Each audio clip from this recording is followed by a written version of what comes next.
We are now officially live. And there's one attendee. I'm so glad that you're here. I'm actually a little bit nervous, but you know what, that's okay. So just to kind of go over again, so the panelists, there's going to be like around 45 minutes of discussion, and then the last 15 minutes, or maybe even go over because I know a lot of people are going to have questions about post-secondary.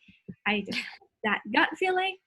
So that'll be kind of a Q&A session. The main questions are kind of in the panel outline, and I'll be asking this and that, and it's kind of like a free-for-all. You're free to chime in and answer.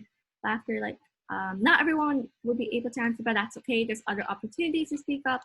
Around 3 people will answer the question, and then we'll move forward. Sounds good. Vivian, can you test out your screen sharing real quick, and then I can see if that works, and I'll hop off since I'm not one of the panelists. But I think there's no slides just for this week. So usually for panels, for workshops there are slides, but for panels there's going to be no slides. Okay, so you're not going to pull up those like introductory slides for each person. So you guys are just going to talk about yourselves then.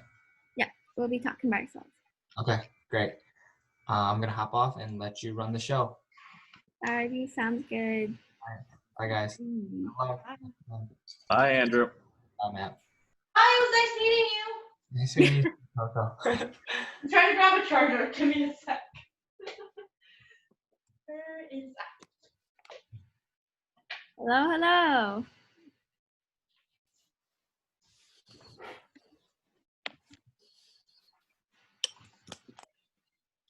I'm so excited and also nervous at the same time. Oh my goodness, me too.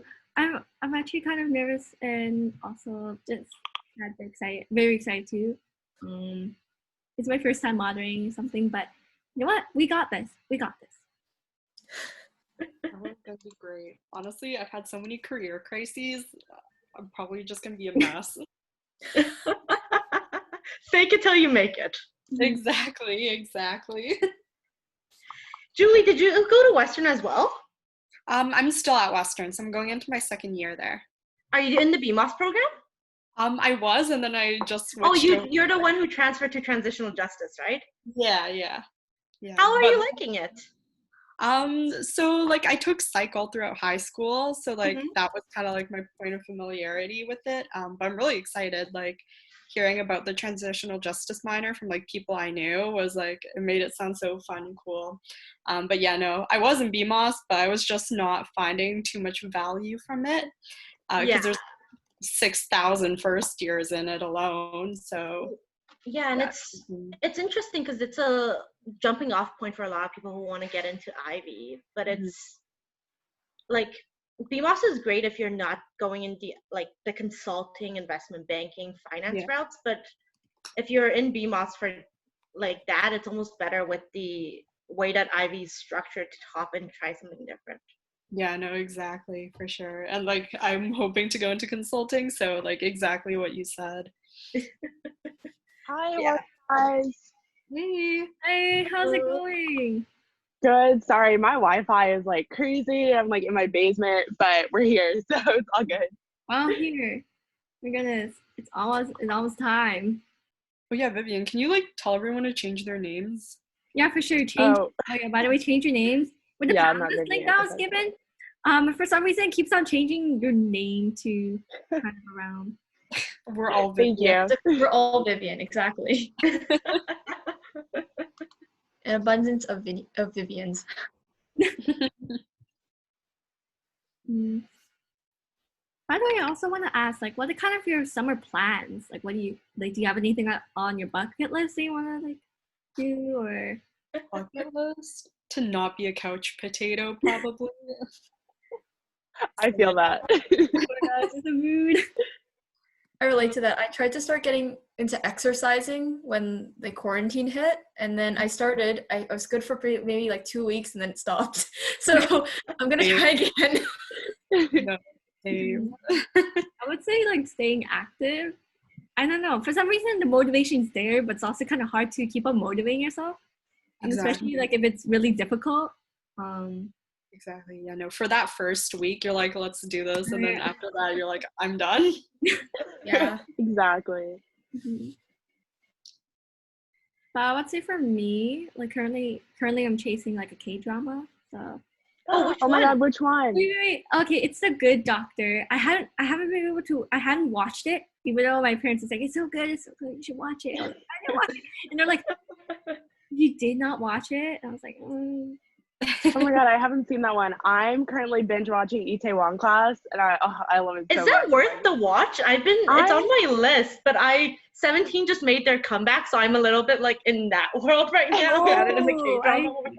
I love it. 11 out of 10 recommend, but that's just Okay, me. good.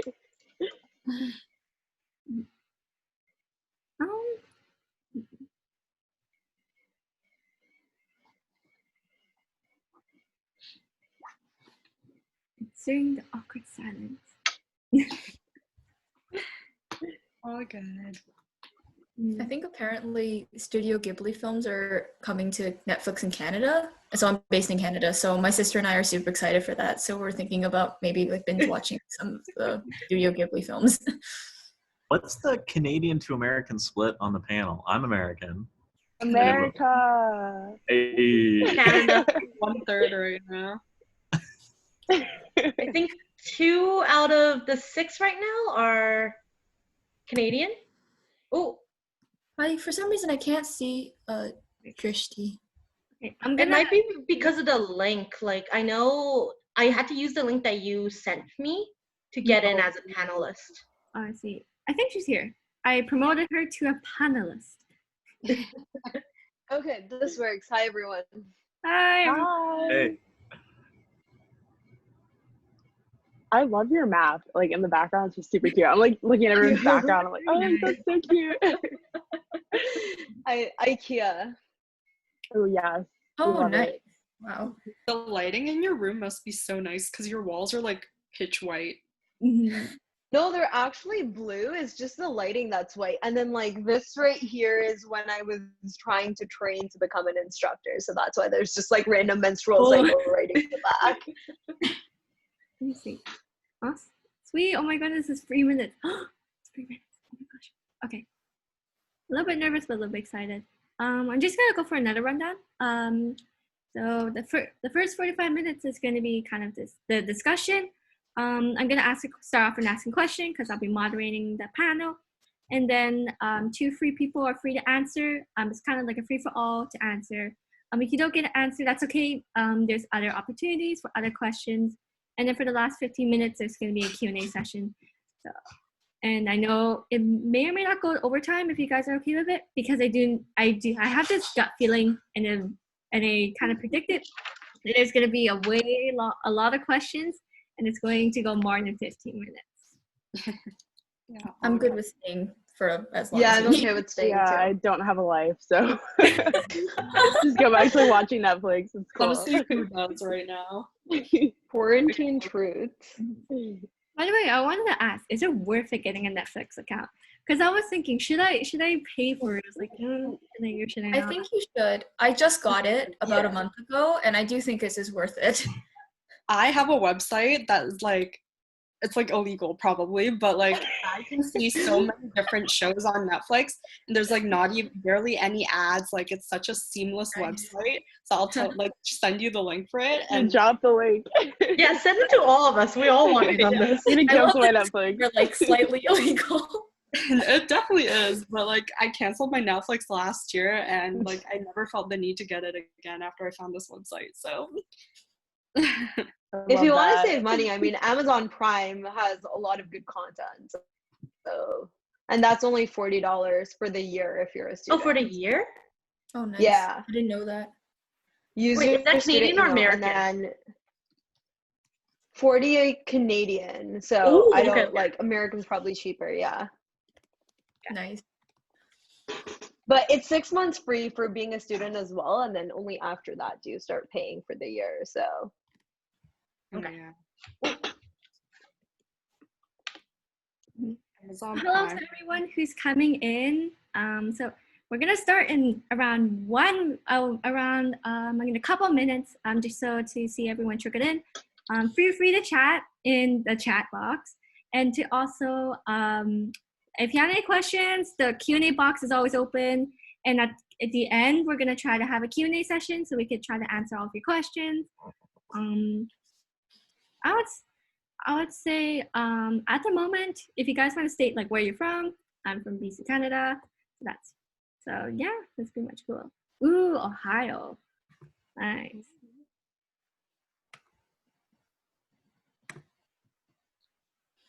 Wow. Ooh, New Brunswick. Love that. I thought that was New Jersey for a second. Because I'm from New Jersey and there's like a New Brunswick. I was like, oh, cool, we're like neighbors. I love how there's so many people from Canada. I think that's super cool. Mm-hmm. I would say it's like, there's kind of like a diversity of a lot of like mentees and mentors too, which I was like really stoked to see.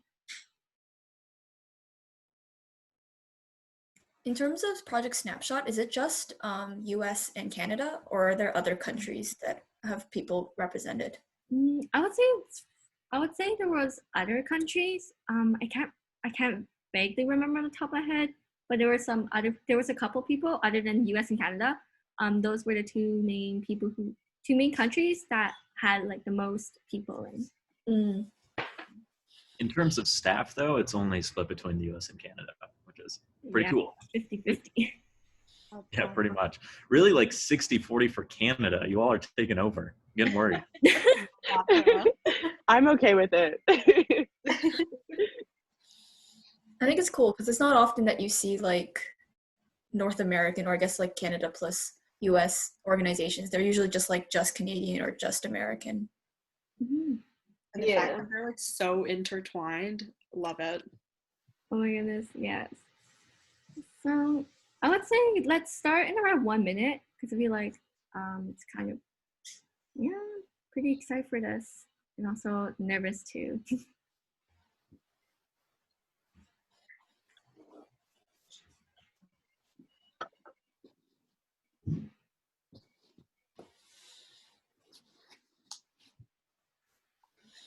Gonna bring up the Netflix argument again.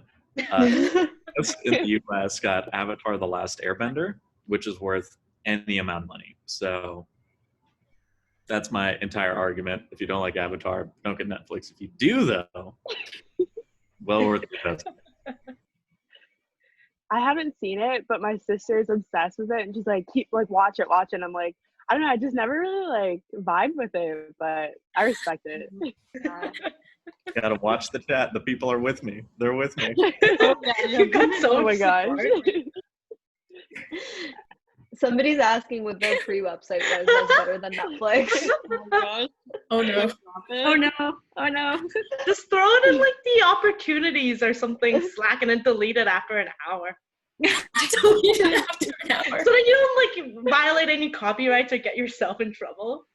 True, but you've distributed all of the information on the sly, you know? Alrighty, so I guess we can pretty much launch the panel. So hello everyone. Today is week 2, our post-secondary panel. I'm Vivian, your mentorship coordinator, and along with me is your wonderful panelists. Let's do kind of like a popcorn. So I'll popcorn it to Matthew K first. Yeah, hi everyone. We're so excited to be able to talk to you today. My name is Matt Kriese. I'm the Executive Director over at Project Snapshot. And so, yeah, thanks for being here. By the way, I'm based in Denver, Colorado, if people aren't interested in that. Mm-hmm. Sorry, popcorn to Coco. Oh, hi, I'm Coco. What should I say about myself? I'm currently a BC public servant. So I'm based in Canada, primarily bouncing back between Metro Vancouver and Victoria. I did my undergrad at Western with an honors double major in human resources and political science, and then I went and completed my master's at the University of Victoria in public administration. So very excited to be here. I'll popcorn it over to Katelyn. All right, hello everybody. My name is Katelyn. I'm a second-year student at the University of Toronto studying laboratory medicine and pathobiology and global health. I graduated, I guess, now a year ago from Richmond Hill High School. So I hail from Richmond Hill, York Region, GTA area. So that's in Ontario, Canada. And I guess something about me is that I'm currently the executive director of Light, which is a grassroots youth-led organization based in York Region, but we're currently expanding to other regions in Ontario, so that's super exciting.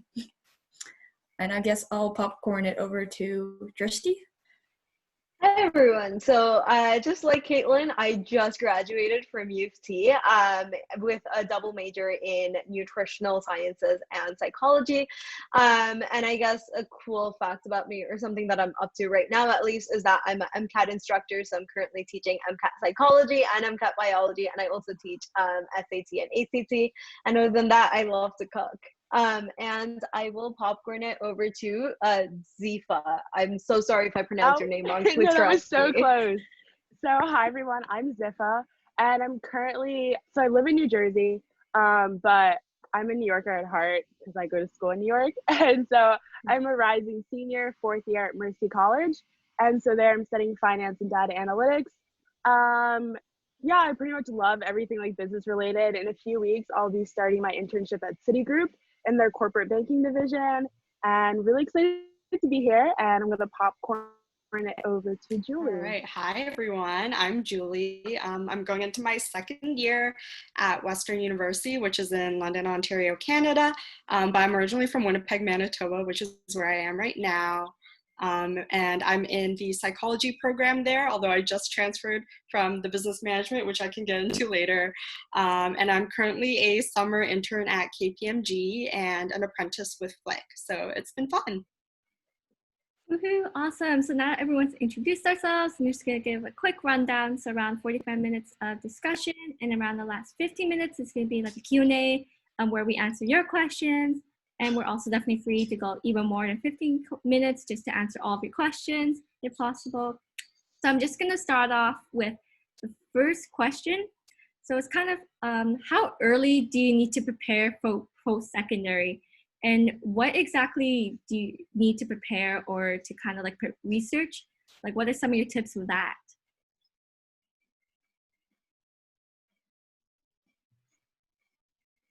I'll start it off. I'm kind of like waiting, filling it out. Thank you. Okay, so I think when I was in high school, I started thinking about college around like my junior year, like probably mid to end. And I think it varies from person to person. So some people start like sophomore year, some people come into high school knowing exactly what they want to do. And if that's you, that's totally cool. But I think for me, junior year was when I started to like really think about what do I want to get out of my college career. And so I started to like look at the classes that I was taking in high school, and I found that I was taking a lot of business classes, and I was like, okay, this is something that I found to be really cool. So looking at like schools and colleges, I think a lot of things that I took into consideration was like location, cost, as well as like class size. So I know that I learn better in really small class sizes. So I was like, okay, at first I really wanted to go to a big state school because they're awesome and the parties and all that's cool. But I knew that I would get the most out of my education. I would learn the most if I went to a school where I could get that like individualized learning. And I think that's what I got. So at the end of the day, I would just say it comes down to kind of looking at what your interests are. It's okay to change your major. I've changed mine. And just really think about what you want from your experience, like location-wise, cost, and what type of learner you are. I think that's what helps me out. I guess I'll go next. Or at least my advice will be more specific for Canadians rather than Americans. But in terms of thinking about going to university here or college here, I didn't think I always knew like what I wanted to study, but I always knew that I would end up in some university, and the process for Ontario was very simple in the sense that we just kind of went on, selected what we wanted to study and applied for the programs, and it took like literally only 5 to 10 minutes. It was as quick as ordering pizza. So I started thinking about it really in my junior year, and like Dzifa said, a lot of the factors that were on my mind and that I considered were cost, although that's pretty much similar across most Ontario universities. And then the place that I wanted to live, the city was really important to me, and I really wanted to be in like an urban neighborhood. So that was one of the biggest factors for me. And other than that, just class size. And for me, because I started out as being a pre-med or like a pre-health student, I really took into account like various hospital affiliations that my university would have, and U of T had like 9 or 10 affiliations. So that was a key driving factor for me. And other than that, just like the diversity of opportunities available and how easy it would be for me to be able to change my major anytime I decided to do that. Sweet, awesome. So I'm gonna try to move on to the next question. It's kind of because I know that there's other options besides university, but then for some reason I feel like a lot of people, especially in my school, I'm not in post-secondary yet. It's more so of like, what are the other options besides university or college? Like, for example, like taking a gap year or studying abroad. What are your thoughts on that? And how do you decide which one is best for you? I can take this one just because I've had so many friends. Sorry, my internet's unstable, but I've had so many friends who've gone on to not go to post-secondary.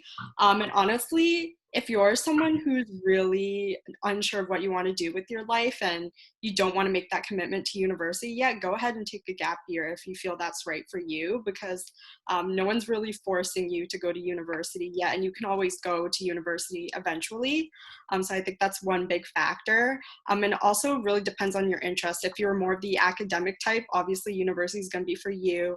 But if you like working with your hands and being into mechanics and the trades area, definitely go for like apprenticeships there and pursue opportunities there, because a lot of people think that, you know, the salary might not be as great and that's why they have to go to university, but that's totally not true anymore. Like, people are making more and more money in those areas because they're needed and they're necessary. So yeah, like, it really depends on your interest and whether you feel like you're ready to commit or not. Yeah. Sorry, go ahead. Oh, I was just going to say, I would also say to keep an open mind, like Julie mentioned, the trades and college programs. I know in America, I think universities are called college, but in Canada, we differentiate them between universities and college. So I guess community college is probably the thing that's most equivalent to colleges in America. But basically, I would say don't discount those, because I remember when I was going into picking a post-secondary institution, I looked at both universities and colleges in Canada, because there are some real benefits that come with going to college. And it's not just like only for the trades. Like college, you can also study like blockchain there. You can also do computer science at college. There's tons of things. And there's also, just to keep in mind that I know there's something that I guess the perception is there's not as much prestige going to a college or a community college. But I would say that you have to sometimes recognize that different paths actually work better for colleges. Like, imagine going to something like super hands-on, like electrical studies or like animation or like culinary arts at U of T. Like, that just would not work. You would not get a very quality education at U of T for something like those paths, right? So you have to think about what your end goal is, and several other factors such as like financial situations, learning environments, etc., and what it works best for you. Yeah, and just to echo what Katelyn said there, especially at the back end, is university is fundamentally an investment, right? You're investing in yourself, and especially speaking to the Americans who are thinking about their next steps right now, it's a lofty investment, and so I would very much encourage you, as you're looking into your next steps, really think, am I going to get an effective return on this investment, right? If I drop $50,000 in a calendar year to go to school, can I make that up, in my lifetime, in my young lifetime? These are things you should be considering. And the great news is universities tend to be very transparent about their cost and about what you're going to get out of it. But that is something you should be cognizant of. There's a lot of advantages to going to community colleges, getting your associates, and then transitioning over into a four-year university. Sebastian, the other co-founder of Project Snapshot, for instance, did that and paid like half for the same degree that we both have than I did, right? So it's definitely something to think about. Oh, there's Sebastian in the chat. Great to see you. So, these are all things to consider. This is going to be your money. This is going to be, taxpayer money. This is going to be your family's money. So, use it wisely. Think about what your next steps are going to be, because it's a big step. Alrighty, sweet. I'm gonna move on to the next question. I definitely have to kind of relate to this one.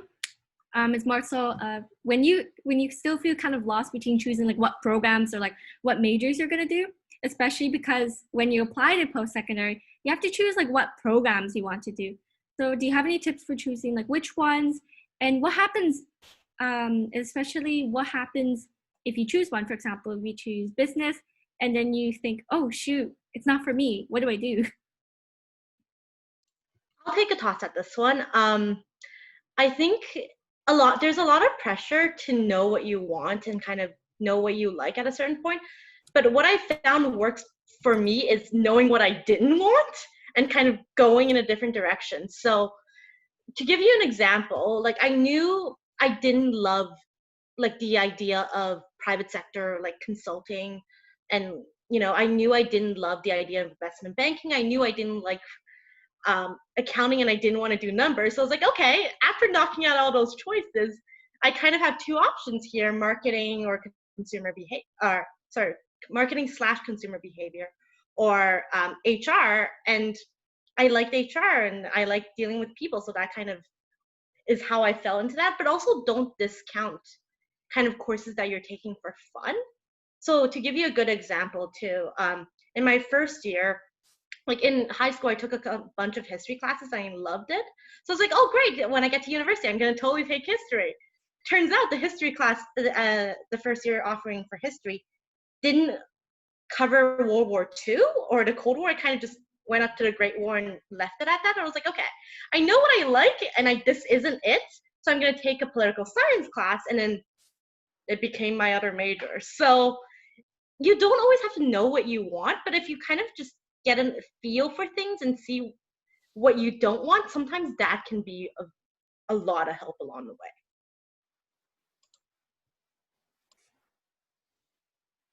Yeah, if I could add on to that, I was going to say, I think there's a lot of flexibility when you go to post-secondary school in terms of switching majors if you realize that you're in something that you don't like. Just because I go to U of T, I'll use U of T as an example because it's most accessible for me. Being in the arts and science faculty, you have access to any arts and science faculty courses, which means that you have access to the social science courses, the humanities courses, the science courses, et cetera, or like, mathematics courses, anything. So not everything, not anything, but basically that is to say that even if you're a life science student, like I was, or I am, you are allowed to have interdisciplinary studies. So as a life science student, I can still take political science as well. And similarly, because I can take those, that means that I don't have to discredit myself from being eligible for like a poli-sci major if I want to switch. So I've had friends that have gone from being like poli-sci majors that switched into science, and I've had a friend that was in life science that switched over to sociology. So you can definitely do that if you are in university and then you realize that you have something that you're actually more interested in, or you realize that the original thing you were going to study isn't actually your energy anymore.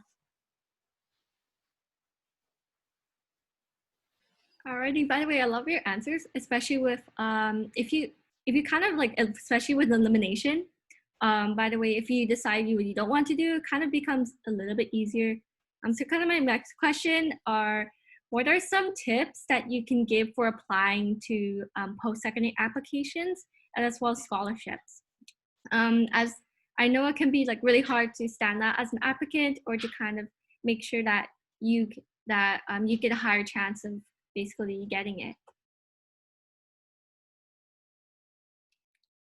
So I'll talk on like the university applications and then scholarships, but there's a lot of self-research you have to do. At least that was the case for me. My guidance counselor was not the most helpful person, even though he was so supportive. So there is a lot of research you'll have to do. And a lot of the times you're going in not knowing exactly what you want to do, because not everyone has their passion in grade 12, and that's completely okay. So yeah, a lot of research, just really figuring out like what qualities am I looking for in a university, what qualities am I looking for in a program, and then kind of narrowing that down from there, looking through like program descriptions and all of that. And then also like speaking with your friends actually really helps too, because they're on the same boat as you. So they don't know what they're doing either. So, you know, getting together, comparing different programs you guys are interested in, keeping an eye out for each other. That really helped me personally. So yeah, use your friends as resources for sure. And then as for scholarships, also a lot of self-research. Although some schools do have like binders in their guidance office where they have like lists of scholarships, and you can definitely check those out. And I find what personally worked for me best was looking at the different scholarships that specific universities offered. So for example, like Western, we had the National Scholarship Program, and that was something I was a recipient for, which I'm really thankful for. So through those kinds of things, and like at Queen's and other universities in Canada, they have like their National Scholarship Program, so check those out. And then also checking out the small like $500, $1,000 scholarships here and there. If you can win a couple of those, it adds up and it really does help. And there's so many websites nowadays that can direct you towards those scholarships. So there's like so many that you can like find with just like a Google search. So yeah, through there too. Just adding to like the standing out aspects of things, or at least for programs that require you to write supplementary essays, because not every school in Canada requires you to write like a personal statement, etc. Just making sure that you're kind of focusing your essays by giving like examples of things you've done, or picking on some specific anecdotes of your involvement, rather than just kind of, you know, openly stating what you've done. And I think that for anything that you're applying, and if you are trying to build up your resume, just really having those prolonged commitments rather than just those like short time commitments, and showing like growth within yourself, and really just doing whatever you wanted to do, not what you thought that universities wanted you to do, is really helpful. And other than that, like try to talk to current students at those schools, and try to talk to like different sorts of current students. Everybody really wants to help you. I don't think I've ever really come across a student that has said no to help, and even if they are too busy, you know, I'm sure they'll get back to you at a later time. So really try and talk to them, trying to understand like what they did. Something that wasn't really well publicized that I learned like just from forums was like, to get into some Waterloo programs, you should be writing their math contests, right? So these are the things that you can find out by talking to current students. So definitely like use current students as a resource, and you can find so many of them on just Facebook and LinkedIn, and all it takes is like a single message to reach out. Yeah, so I just want to jump in really quickly, if I can, for my American peeps. I think back in high school, I was so stressed about like the SAT and all of that. And I think it's great now because a lot of schools are moving away from that mindset. I personally, like, I'm an okay standardized tester. Like, I'm smart, but just when it comes to that, I just hate them. But I think what my strategy was when I was applying to colleges was that, okay, my score might be a little bit lower, but I know the skills that I can bring to the table can kind of like compensate for that. So my advice is just to kind of keep an open mind. After my junior year, I kind of like figured out that I wanted to go to the school that I go to. I went to Leadership Academy. It was awesome. I was like, okay, this school is perfect. My parents were still a little bit like unsure about it. So they're like, okay, you still need to apply to other schools, like just keep an open mind. And I think that's just something that even if you're like dead set on one school, just still like apply to others just in case, because things happen and you just never want to be like kind of just like left alone. Like you want to have options. And then kind of just going off of that, I think when I was like applying and writing all these essays, it was really hard for me to kind of like figure out what my story was and like how I was different. I was like, I haven't done anything crazy in high school. Like I've done like a couple of clubs, but nothing crazy. I think it just really took a lot of like reflection to say, okay, I did this, and yeah, I wasn't president, but I did X, Y, and Z. And when you really take a step back and look at the tangible things that you've done, you start to craft this story, and you may feel like you're not like different, but it really does make you stand out. And another thing is like, it's really hard, I think, for a lot of first generation people. My sister had went to college, so I had her as a resource, but for someone who you're the first person in your family to go to college, like it can be super hard, but there are so many people out there, like all of us are here to help. And all you have to do is just ask for help. So I think don't kind of like count yourself out. You just need to ask for help. And in terms of scholarships, again, like I think just make them targeted to you. Like look up scholarships within the college that you're going to, because colleges have a lot of money. It's kind of like hidden, and that's kind of like where the networking comes into play. If you're talking to your professors, if you're meeting people from the university and you find like similarities, you can say, hey, I applied for this scholarship, you seem like you'd be a good fit, and then you apply, then you get the scholarship, and it's great. Thank you so much for that Thank you so much for the responses, by the way. And also, speaking of resources, I know like a couple of you touched base on that.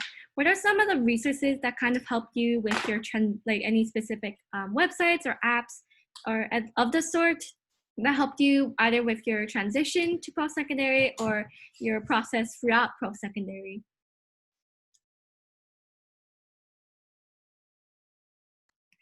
So in terms of the transition, my resource wasn't actually like a website or anything. So at Western, we have these things called SOFs. So basically like frosh leaders, peer mentors. So honestly, peer mentorship is such like an incredible thing when you're transitioning into university, which is why like project snapshots really great in that regard. So like having someone who's older just kind of give you tips, give you resources to like classes, like notes and stuff, and just someone to give you advice really helps when you're transitioning. Honestly, it made such a difference to my university experience, just knowing like little tips and tricks here and there and where to study even and those kinds of things. So that really helped, and yeah.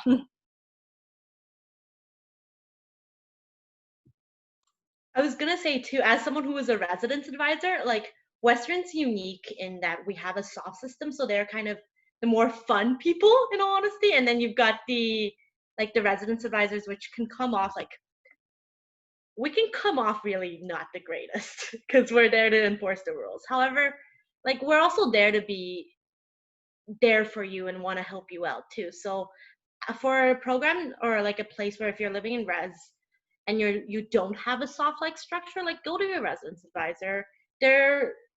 They've taken on that role because they want to be there to be a mentor and to be able to help you. So, you know, if your RA isn't the greatest, and lucky if you are, talk to a different residence advisor. Like usually in a building, there's a couple of them, right? So find someone if you're living in res. It's an easy connection to make. I just want to say, sorry, I don't actually have a point. I just want to say shout out to my fellow RA. RAs are not narcs. They're cool. They're awesome. That's it.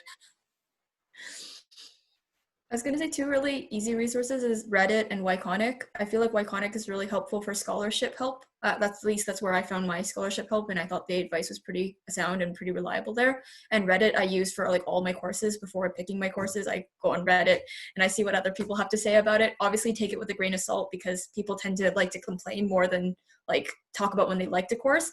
But yeah, I find that those are really helpful. Okay, I was muted, but I also want to chime in. There was another resource. It's called Grant Me. It basically is a website with also helping out with scholarships. And also, if you have any questions, like if you want even more resources, feel free to pop into the Snapshot Mentorship Slack with opportunities, or to like hit us up on LinkedIn. And yeah, so I'm gonna move on to the next question. So, what is kind of like a community or culture like at your post-secondary institution? And as well as how can you, as like once you get into post-secondary, like how do you get involved? Like what are the different options to get involved in your post-secondary?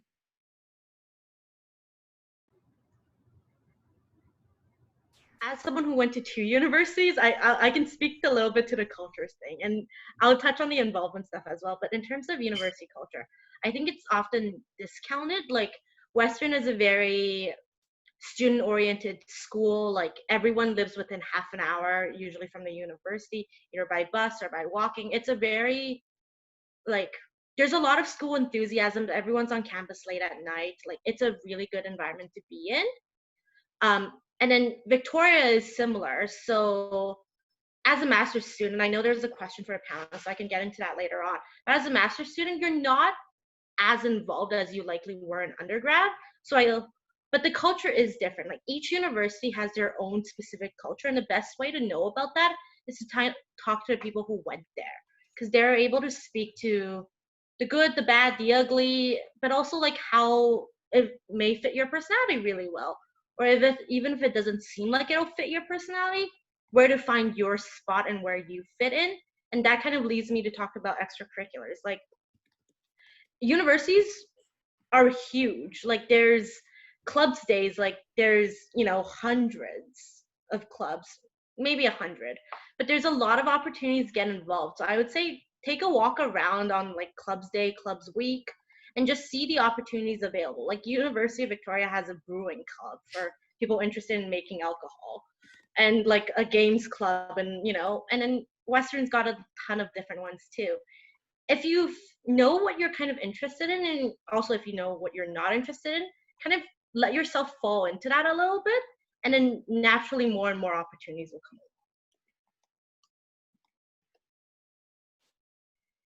I'll take a stab at that. So my college, Mercy College, Dobbs Ferry, New York, is a super small school.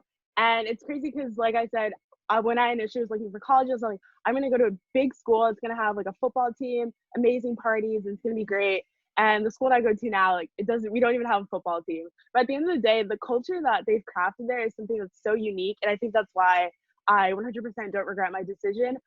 It's such a small but also big campus. You can walk around and see familiar faces, but there's still people you don't know. And for the most part, like almost everyone is super friendly. You just kind of have that like family feel. And so for me, I come from a super small town. Like I went from kindergarten to senior year with the same people, and I was like, okay, I need to go to a school where it's a little bit bigger than that, and I get to meet new people and discover people from different cultures and backgrounds. I think that's what college really allows you to do. Like there's no other place that's going to allow you to get like that exposure to something that you've never really experienced before. And so I think the culture you've crafted there is just really like family oriented, and I think it's great. Going on to extracurriculars, I think just going off what Coco said, college is awesome. Like they literally have a club for almost everything. And I think for most schools, if there isn't a club there that you like, you can start one. And so I think for me, like coming from such a small town, like I found clubs that I would have never found in my high school, like National Association of Black Accountants. That was not a thing in my high school. And coming to college, I was like, wow, like this is something that I needed in my life, and it's something that I identify with so highly. And I think it just really allows you to like discover who you are and find your path. And that's where I met like the majority of my friends. And also RAs are awesome. Our job is to literally like make sure that you're having a good time at college. So if you don't know what to do, you're confused, you want to like suggest event ideas or whatever, like that's what we're there to do. So really take advantage of the resources around you. Sorry, I was just gonna add, RAs are awesome, but additionally, don't feel like you have to have it all figured out in your first year. Like it's not that easy. First year is often a major adjustment year, and it's a year for you to feel things out, see what you like, get a vibe of the campus too. But like I didn't find what I liked in like a solid group of friends until second year. And that's fine. Like these are the people I keep in touch with now. And it's okay that you don't find your path right away. But if you keep at it and just open yourself to things, it'll come. I love that, by the way. And I also want to add on kind of like my personal experience, like what I've been told, just some advice. Make sure to take advantage, like if there's a career center, take advantage of that. And as well as attend like any events, like try to keep updated and check out all of the clubs and see which ones fit for you for sure. And yeah, and I would say now we're going to move on to classes. So kind of like what are your classes like, and how did you choose your courses and kind of build your schedule? Maybe I'll go first, I guess. Oh, sorry, Matthew, would you like to take it away? No, this is all you. I'll hop in afterwards. Oh, all right, thanks. So I'm at U of T for life science. So first year life science, the joke is that every single one of your courses is going to be in Con Hall because they're all massive. So I would say I think half of my courses were in Con Hall, which is Convocation Hall, a hall I think that can host up to like 2,000 people because, for instance, Psych 100 has 1,500 people in it alone, and that's for one semester only. So for me, I had a lot of very large classes. Some of them were like a bit smaller. So like for calculus, you would be in a smaller class for about maybe like 150 people. So very much you feel very anonymous, but I would say they do try to like make it a little bit more personal by having like afterwards, they'll have like an hour of like Q&A. So where you can either line up to talk to the professor, or it'll just be like an office hour where you can just stay and sit and listen to people asking questions, etc. So I will say that it's pretty much you just sitting down, taking notes. In terms of building my course schedule, I really like this tool at U of T called Gritty. It's called gritty.org, I think. I don't know. I'll find the link and link it in the chat. But I know that all universities have their own kind of system. So Gritty's for U of T, whereas I know Western, you can log on and make your own schedule on there, and McMaster also has something on their own like portal, because I've talked to my friends about how they chose their courses, so it's really easy to build your schedule from there. For me, I pretty much didn't have too much choice because 6 courses are kind of like required. They're not like strictly required, but a lot of your programs require them, so like by default you're probably going to take them, which is biology, chemistry, and math. As a life science student, I guess you can see why you'll need those courses. So then that leaves your 4 electives. So I guess the things that I picked were things that I was interested in. So I took psychology, sociology, physics, because I thought it would be important, and it turned out to actually be important, and computer science, because I thought computer science is an important skill to have. Yeah, 100%. Oh, sorry. Go on, Matthew. Oh, No okay. worries. Thank you. Yeah, so I think if I'm hearing the question right, there's a couple of things to think about. One, sort of like philosophically, how do you find your major and path that you want to go down and, you know, open up your career opportunities and things like that. And also structurally, how do you choose when to go to classes in the day? So I'll take a crack at both of those. You know, philosophically and you know, I think choosing what you're interested in and you know, funneling that into a major is a surprisingly difficult task. And I think a lot of folks in their first year of university struggle answering that question the most, at least from what I've seen. A lot of folks are interested in a lot of different things, and they don't know if like, oh, if I do finance, am I going to be able to follow my love of photography, right? I think something to keep in mind when choosing a major is there are different types of degrees out there, right? I double majored and have a minor. So I majored in political science and economics. Those were the things I loved the most in undergrad. I didn't think I would double major. I thought I would only be a political science student, but I fell in love with international political economies after an international political economies class that I took. And I went on to be published in that field by the end of my undergrad. Additionally, I minored in philosophy, not because I necessarily thought it would open up career doors for me or you know, get me a 6-figure salary out of undergrad, but because I just loved that type of learning. I loved the person it was making me into. I loved how it allowed me to analyze literature broadly, you know, across all fields, but in particular in the fields I was most interested in. So the point of me saying all of that is your journey in terms of choosing like vocationally what it is you want to do is going to ebb and flow. My best advice to you is just learn to roll with those punches, right? It's okay to be interested in things that you didn't know you were interested in prior to college. It's okay to change your major. It's okay to add degrees. It's okay to do all of that. So don't freak out. Now, for a bit of an easier question, structurally, where did I choose my classes? Initially, I had all morning classes and I hated it. My first semester grades were my worst grades in college. I got to class at like 8 a.m., which was a horrible idea. And I found out that I had a lot of autonomy to choose where my classes would be. And after that second semester, I never had a class that started before noon. Which was intentional. That was like the optimal schedule for me. I didn't care if I was in classes till 9 p.m. I could stay laser focused that entire time, take great notes. I found professors tended to be a lot more tired, so I could get more information out of them after class if I needed to. So there are a lot of advantages to that. However, again, that's something you probably are just going to have to play with a little bit. Sorry, there's a storm outside. I don't know if you hear that, but that's something you're just going to play with a little bit. Again, don't be afraid to play with it. It's not the end of the world if you find out you hate morning classes like I did. Yeah, for sure. I definitely agree with like exploring your options. It's definitely like something to take into consideration. So for next question, it's actually relating to productivity. So I would say personally for classes, it could be very hard to kind of keep that, not only keeping like a work and life balance, but to also kind of like get adjusted to the work, because the workflow kind of is in this curve. So basically you have more work to do. So kind of like, what are your study tips like for managing time, like studying, and as well as kind of like keeping that work and life balance and making sure you also have a social life? I'll try to take a stab at this one. I think that everybody at the end of the day, like, figures out different strategies to manage their time. I know some people that would literally like manage their time to the T in the minute, where they will schedule every single hour in their Google Calendar. They'll like schedule hangouts with friends, and that's one way to do it if that's what you like to do then, and if that's your productivity, and if that keeps you on track, then you do you. For me personally, I like to have somewhat of a loose plan. So what I'll do personally is like set out my task for the day or for the week. So it gives me a little bit of flexibility, and I don't feel like I have to stick to this very thing and that I have no room. But other than that, in terms of just studying and staying on track, try to eliminate distractions, because like doing something that should take an hour and that taking 4 hours isn't very fun, and it just all in all does not turn out to be a fun thing.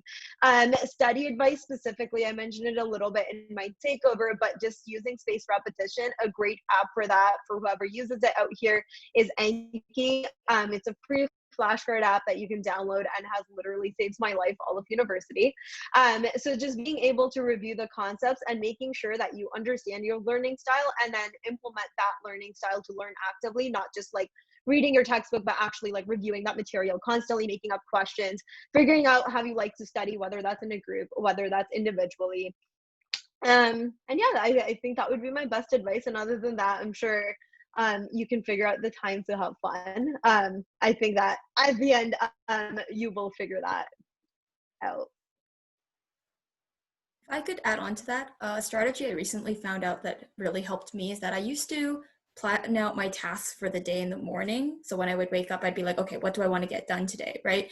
And I feel like that had two problems, because I would always go to bed the previous night worrying that I was going to forget something that I needed to do the next day. And then secondly, in the morning, I would just sometimes get overwhelmed at how much I needed to do. And then obviously scheduling it would be just a headache, right? So I realized that by writing down the tasks that I need to do the next day, the night before, right before I go to bed, it actually helps me sleep a lot better, because I can sleep peacefully knowing that I didn't forget anything and everything's already written down. And the next morning I can just like hop right into my tasks because they're already all enumerated in my planner. So I feel like that's something that really helped me, and I only discovered that like literally about a month ago. Secondly, I use Google Calendar because I can't remember all my courses, because that even by the end of the semester, I still couldn't remember all of my courses and like the labs and everything. I was just like, oh my God, it's too much. And in terms of studying, something that you're going to run into, I think, in post-secondary is multiple midterms within the span of a few days. And how I combated that was that you are going to have to start a little bit earlier. So you can't just put it all to the night before, because you're going to get really stressed out and you're not going to be able to cover everything. I would start, the earliest one to start with should be your last one. And I say that because I prefer to, so I get the preliminary stuff done for the last one and then basically work my way back. So just say you have like A, B, and C, or is the order of your exams.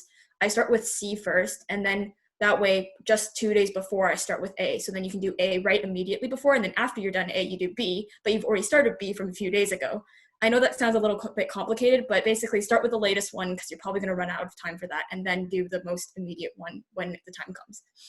So that's my strategy for combating multiple exams in one day. I'm going to say something and play devil's advocate here. So don't shoot me, but grades aren't the most important thing. And it's interesting to know what your major is and what is required for you to succeed in your major. So I had a lot of friends who ended up in medical sciences and like a lot of science heavy, like math heavy subjects. And for them, really top marks was really important. For med school, for their masters, like for moving onwards, like they needed to spend the extra time to do a lot of studying. However, playing devil's advocate here, and I mean, I have a master's, so it's worked for me. You don't always spend all of your time studying. Like for a major like HR and political science, I don't know if math's kind of on the same page, but grades aren't necessarily as important as the conversations you have with people and the things that you're doing in your spare time, like your extracurriculars and like opportunities that you found for yourself, or you putting yourself out there. Like that's actually more helpful for you to succeed in my particular field, because the networking and the like what reputation you may have in your kind of group is actually more important than the grades. Okay, I have to agree with like grades are not the most important thing. Like a lot of people tend to think so too. Like I used to think that grades were the most important thing for like especially with post-secondary. But I feel like a lot more post-secondary institutions are kind of taking extracurriculars more into account because they're kind of like building like the soft skills that you have and kind of building your personality. And I would say it's almost time for Q&A. So I guess we could start off Q&A. So who's excited for that, by the way? Pop it in the chat if you're like excited right now. Oh my gosh, bet, yes, hashtag bet. So let's see. First question. I'm not quite sure what kind of answer this, but what was the transition like from undergrad to grad school? Is the workload or social life difficult? I guess this is coming on me. When you ask my friends what I'm like in person, I'm very blunt, so I'm just gonna give it to you as it is. No one who I know who went into a master's did well at the beginning, and it's not an easy transition. Like if you think I would say it's similar to that transition you face from high school to university, because it's just a different like setting, it's a different momentum, it's a different kind of grouping. So when you're in your master's, like I did a course-based master's, but I had to write a thesis. And a lot of my friends did research-based masters and had to write a thesis. So speaking from those two kind of areas, your social life is different because you're responsible for yourself, right? So you got to get the coursework done, you got to get the research done. If that means staying up till 9, you got to do it. If it means being out until midnight, 3 a.m. and then turning around and having to go back to class at 9, you do it, because that's kind of what you signed up for. And with the thesis, like it's not easy. You go through moments where it's like grad school depression is real, guys. But I also say that having come out on the other end and having friends who've come out on the other end, and it's worthwhile. Like you learn a lot of different things during your master's than you did in your undergrad because the focus is different. You get to specialize in a specific area and you know a specific topic ridiculously well. Like I know if you want to ask me about how to keep a municipality viable, like I got you on that.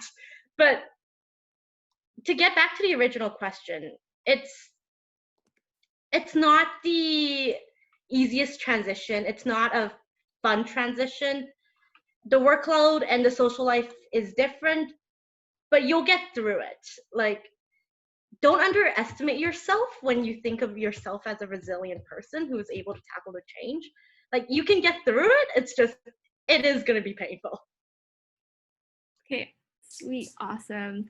So quick question. What's the difference between early action and early decision? I actually don't know this one.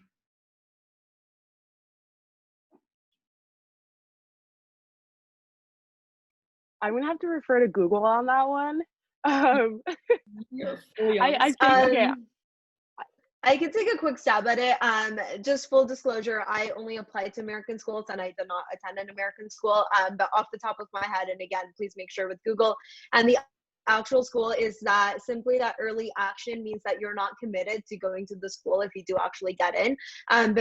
But with early decision, you're actually committed to going to the school if you do get in. So if you're going to apply early decision, only apply to one school for early decision, because if you do get in, you are pretty much committed to going there. But with early action, I think you can apply to multiple schools and have it still be okay. So that it's the technical difference between with decision you're committed, with action you're not necessarily committed.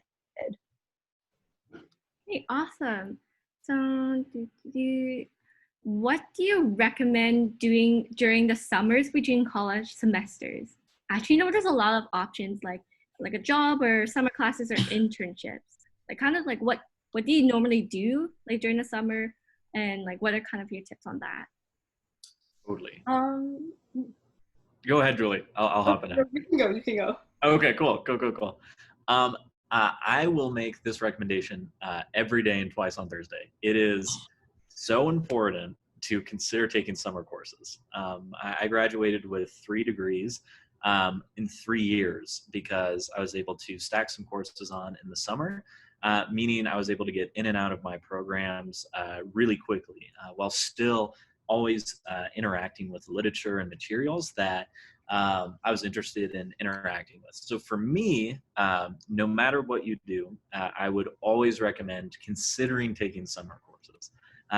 Now, beyond that, I think it's also important to have some time to decompress away from university or college or whatever educational, vocational thing you're doing.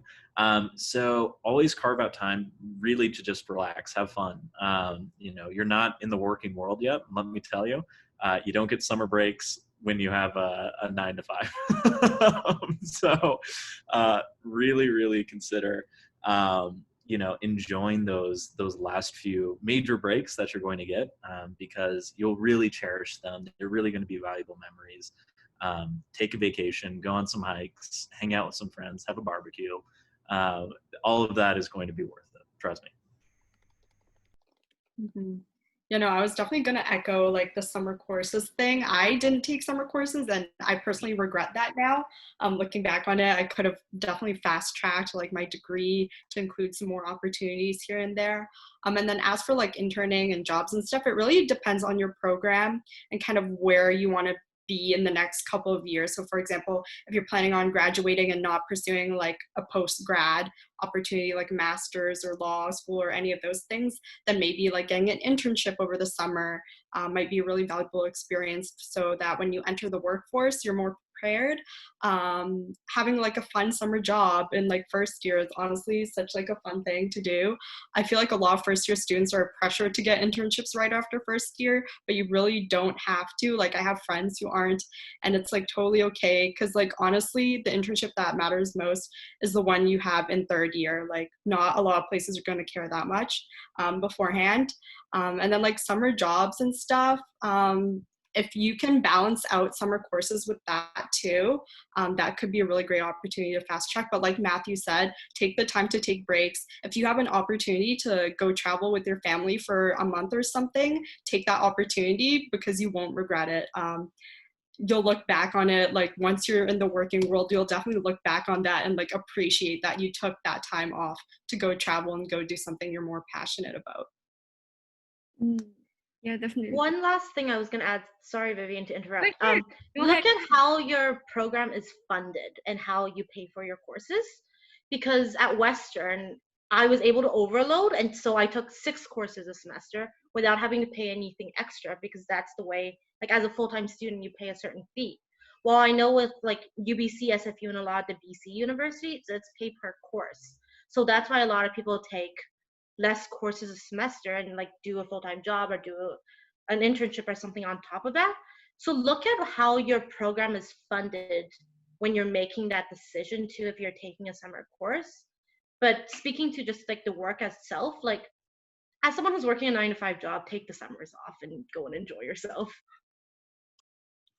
Sweet, awesome. I just wanted to make a quick note at that, and really plan your summers based on what you want to do in the future. So if, for example, you're thinking about law school or med school or anything like that, then please take that time to invest that summer into like preparing for whatever standardized tests that you have coming, or like taking the research position or anything like that. So just really understand like your program and like your own goals. Okay, sweet, awesome. So one question. Okay. So if a this is a question. If a high school student residing in Canada decides to apply to a university in the USA, do they look at your marks from every year when applying? This is kind of like the big question. As somebody that did apply, they actually did indeed consider every single year. The caveat to that, just to keep in mind, and that is for anybody even applying for universities or post-grad after, is that they will consider you based on the context that you're in. So just taking like the most advanced courses that your school had available. For Canadians, it's usually like the U-level courses because we don't have APs, etc. But they will look at every single year, and they also like to consider, at least I thought that they like to consider the trend of your GPA and how that's changed over the 4 years. Okay, awesome. By the way, do universities both in Canada and USA prefer higher grades or more extracurriculars? In my personal experience applying to Canadian schools, I didn't apply to American schools, so I can't really speak on that end. But out of all the schools I applied to, it was mostly grades, with the exception of a couple programs where they might have asked you to write a personal statement or something like that. But in terms of like actually getting into the university, it's mostly grades. But then when it comes to like scholarships and stuff, then that's mostly extracurriculars and things you've done outside of classes.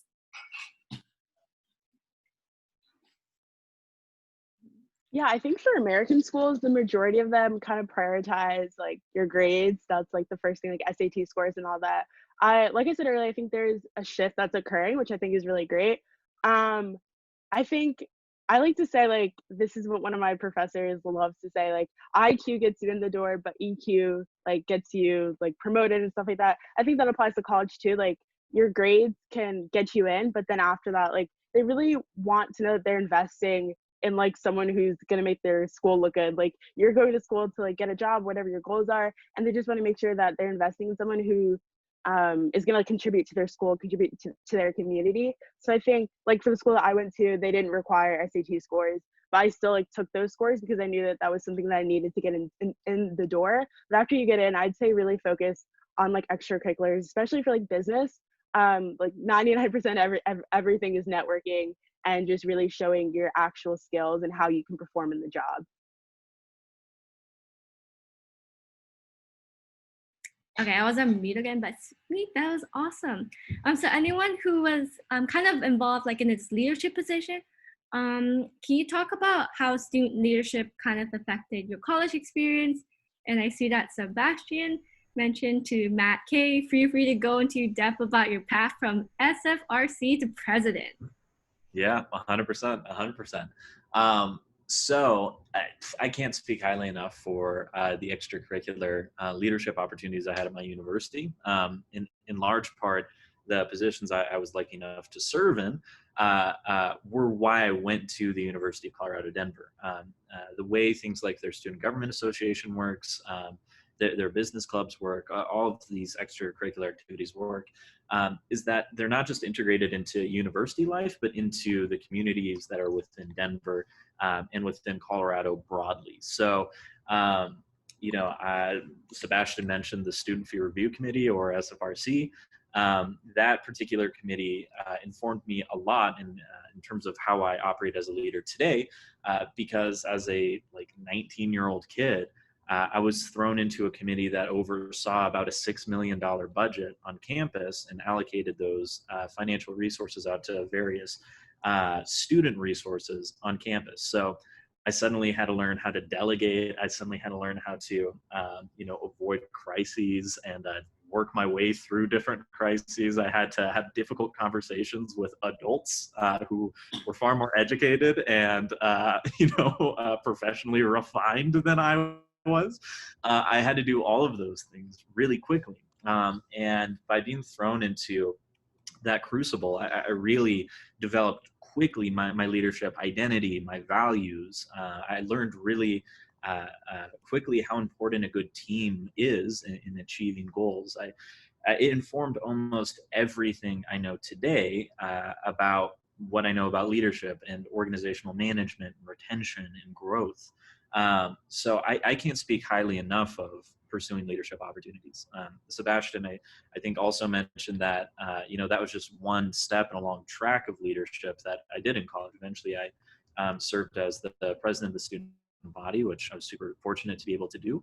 And in that position, I had to represent the interests of 18,000 students, and I had to serve as like a pseudo lobbyist / activist for higher education in the state of Colorado. So I was splitting my time between our state capitol and our own university senate chambers, and I was going to all these student group meetings and learning about really challenging issues like student homelessness and income inequality in the city of Denver, and essentially meeting with people who are way smarter than me on how to solve those problems, and being able to throw yourself into those environments and answer real world problems is an incredibly unique opportunity. I can't say every university has that sort of access to students, but investigate the universities that you're looking into and see if that's something you want to do, because it impacted me heavily. I very much value those experiences. It's made me a champion for students. I'm always amazed at what young people can do to help each other and to help the communities they're in. And I really think if you find meaningful opportunities, it can fundamentally shape your vocational and educational experiences in undergrad in a way that just classes can't really do. But I'll toss this question to anyone else who can speak to it. I'll jump in. I feel like I'm speaking a lot, but I don't have the breadth and the like high quality level that Matt seems to have, which is amazing.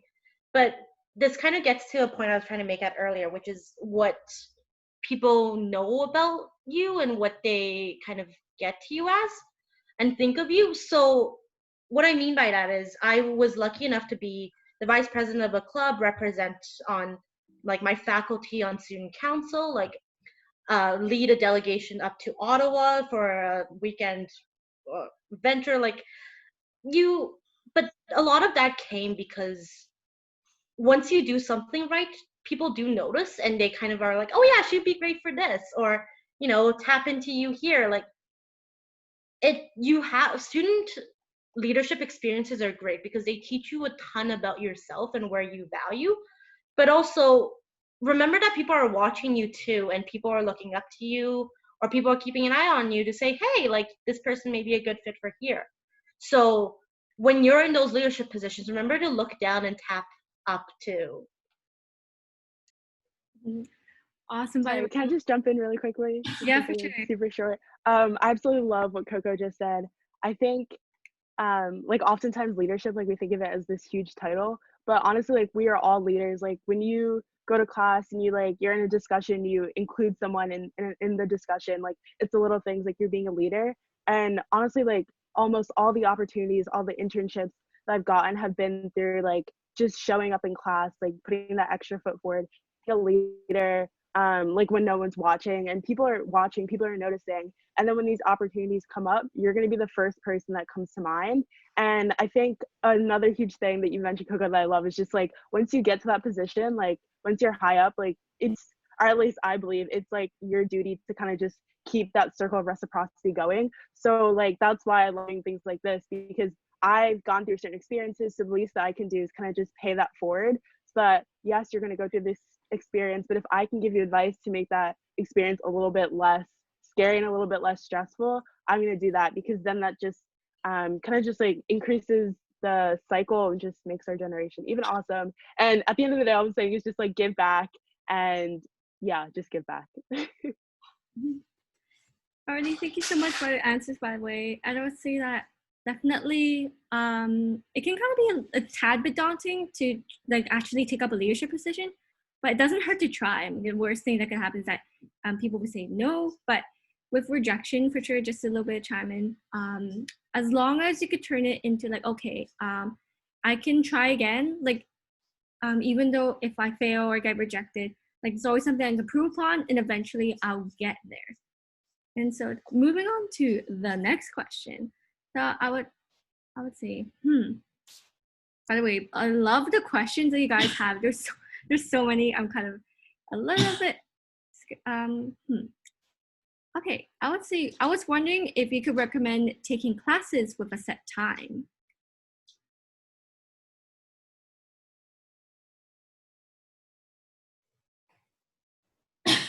Classes at a set time? I mean, in terms of scheduling, I feel like there's two paradigms, if you will. There's like they either stack all of your courses onto 2 days so that you have like 12-hour days on 2 days of the week, but then you have like 3 free days, or you have like maybe like 5-hour days every single day of the week, but you have classes every single day and you have to wake up and go out. I feel like I actually got to try both, because first semester I was able to really evenly, like, my whole schedule looked like really nicely even with all my courses, and then second semester it just so happened that I ended up stockpiling all of my courses onto 2 days. I actually find that I enjoy the latter, so stockpiling method, a little bit more. I feel like it's just easier just to get all my classes out on 2 days of the week, and then for the other 3 to focus on my extracurriculars, the work that I'll have to do there, studying, doing assignments, because then on those days that I don't have any classes, I just wake up and I just do all of my independent work. So that's what works for me. I would recommend you trying it out. Like, I got to have that both in both semesters, so maybe utilize first year for testing that out.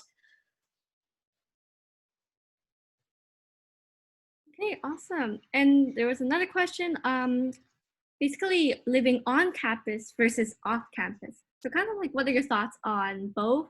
And like, what did you do? Like, did you live on campus? Did you live off campus? And kind of like, what are the pros and cons of each one? I'll start. So I guess it really depends on your financial situation. First of all, like, money does unfortunately matter when it comes to university, and that's just like a reality that we all have to face. And it also depends on the culture of your university. So whether if it's like a university that you're living close to home to, or if it's some university that like everyone who goes there is out of like the city and out of the province or whatnot. So for me personally, I did live in residence for first year, and it was like a really amazing experience. At Western, most people aren't from London, so a lot of people are in res for the first year. So if you are at a university where that's the case, I do definitely recommend being in res for a year, just because you're going to meet so many people that you won't otherwise meet. But if you do go to university where like not everyone's living in res, you're definitely going to meet people through classes and clubs. Residence is not the end all be all, but it's definitely a really fun and memorable experience that really like sets off your university career. And yeah, so yeah, no, I would recommend residence for those who have the chance to go there. But honestly, living off campus isn't bad at all, because you have those classes and clubs to meet other people. And after first year, most people move out of residence anyways. So yeah. Sweet, awesome. And I would say that I know we're kind of a little bit over time, but I would say that there's a lot of really great questions. But we'll be wrapping up at around 6:15, and we'll definitely try our best with answering like all the questions we have. So the next question is, what is the best piece of advice that you will give to your college self now that if you're in post-grad?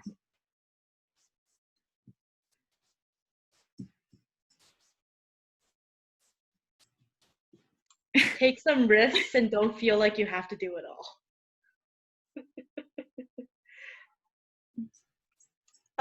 I think I would say that it's okay to change your mind, and that one way or another things do end up working out as long as you keep hacking at it.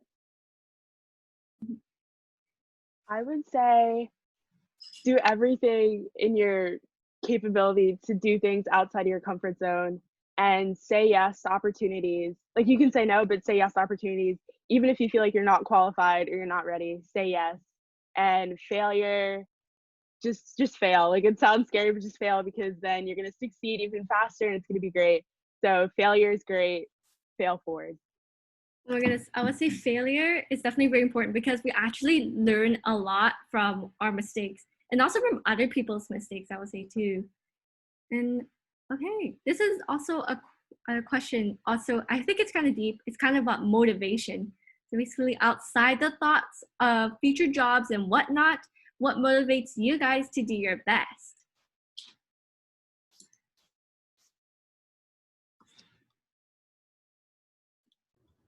I'll take a crack at this. I think motivation sort of it will come and go, right? There are some days that you're going to feel a lot more powerful than others, because we're humans, we're not perfect, and we have to work our way through that. In my experience, the thing that has kept me the most focused is surrounding myself with people who are industrious and intelligent and passionate about what they do.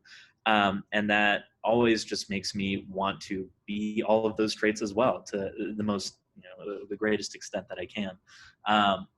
I've found that my least motivated times in my life has been, when I've tried to isolate myself or just focus on my own projects and do things on my own. There's a phrase I heard once that if you want to go fast, go alone. If you want to go far, go together, right? Surround yourself with good people. That's the best advice I can give. I think it's also really important to be engaging yourself in things that you're genuinely passionate about. I find that when I'm actually doing stuff that I love, and also that I can, for me, having an impact on the community is really important, and to work with people and to see that you're actually, this is really meaningful. And I find that that's really motivating, like even reading emails from people, or like just kind of like what Matthew's saying in terms of collaborating, but also like working to serve the community. I find that that really motivates me, and like the fact that I genuinely love doing community work, community building, leadership, and youth empowerment. So all that stuff really excites me, and I feel like those things really motivate me, because me and my team are always constantly coming up with more new ideas, new innovations, new ways to kind of improve and do better at what we're doing currently. So I find that that's really exciting. So that's what's really motivating. Also values. I think like for me personally, like integrity is really important. So that's, I think, what always motivates me to do the best that I can, because that's important to me. Absolutely refining your values, by the way. I would say that it kind of is a piece of discovering yourself in a way. And for sure, like by going back to your values, you can definitely find kind of like spark again, especially if you feel like really down. And as for, I would say kind of the last question, let's make it a good one. Okay, I'm scrolling through it. Oh my goodness. I would say, what are some habits that helped you manage your time or better your college experience?